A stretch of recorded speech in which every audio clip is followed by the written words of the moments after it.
Penutupan konsulat Belanda di Chongqing hanyalah permulaan. Para ahli memperingatkan isolasi global PKC secara bertahap. Kedutaan Besar Belanda di China baru-baru ini menggunakan platform X untuk mengumumkan penutupan konsulatnya di China. Langkah ini telah menimbulkan diskusi yang menunjukkan bahwa PKC sedang menerapkan kebijakan isolasi diri.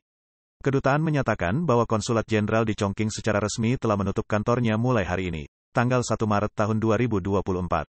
Kedutaan besar di Beijing sekarang juga akan mencakup Chongqing, Sichuan, Shaanxi, Yunnan, dan Guizhou.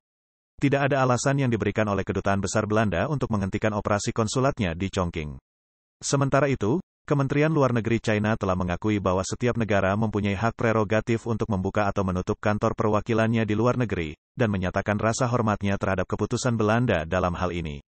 Bloomberg melaporkan bahwa dalam sebuah pertemuan dengan para pemimpin bisnis asing di Chengdu pada hari Jumat lalu, seorang perwakilan dari Belanda menyebutkan bahwa penutupan tersebut disebabkan oleh minimnya jejak bisnis di daerah tersebut. Keputusan Kedutaan Besar Belanda untuk menutup konsulatnya sejalan dengan perjuangan China yang lebih luas untuk menarik investasi asing. Pada pertengahan Februari, data yang dirilis oleh Administrasi Devisa Negara China menunjukkan tingkat pertumbuhan investasi langsung perusahaan asing yang terendah dalam 30 tahun terakhir pada tahun 2023. Sehingga menyoroti tantangan perekonomian China. Saat ini, PKC secara aktif mencari modal asing untuk menghidupkan kembali perekonomiannya yang lesu. Belanda dan China memiliki kemitraan perdagangan dan ekonomi yang signifikan, dengan Belanda menjadi mitra dagang Uni Eropa terbesar kedua bagi China. Namun, hubungan bilateral kedua negara menjadi tegang akibat dampak dari invasi Rusia ke Ukraina dan perselisihan perdagangan yang meningkat. Tahun lalu, intelijen Belanda mencap PKC sebagai ancaman utama bagi keamanan ekonomi Belanda meskipun Belanda adalah mitra dagang utama China.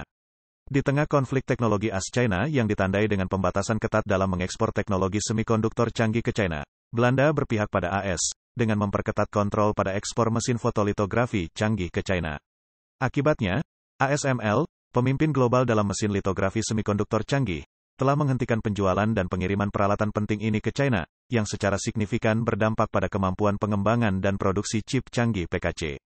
The Epoch Times menyatakan bahwa penutupan konsulat Chongqing, meskipun tampaknya tidak terkait dengan ketegangan yang lebih luas ini, mencerminkan pendekatan hati-hati Belanda dalam berurusan dengan PKC.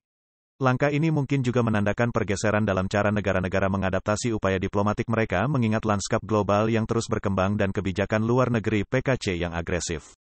Implikasi dari tindakan tersebut diperkirakan akan menjangkau lebih dari sekadar hubungan bilateral, namun juga mempengaruhi matriks hubungan diplomatik dan ekonomi internasional yang lebih luas.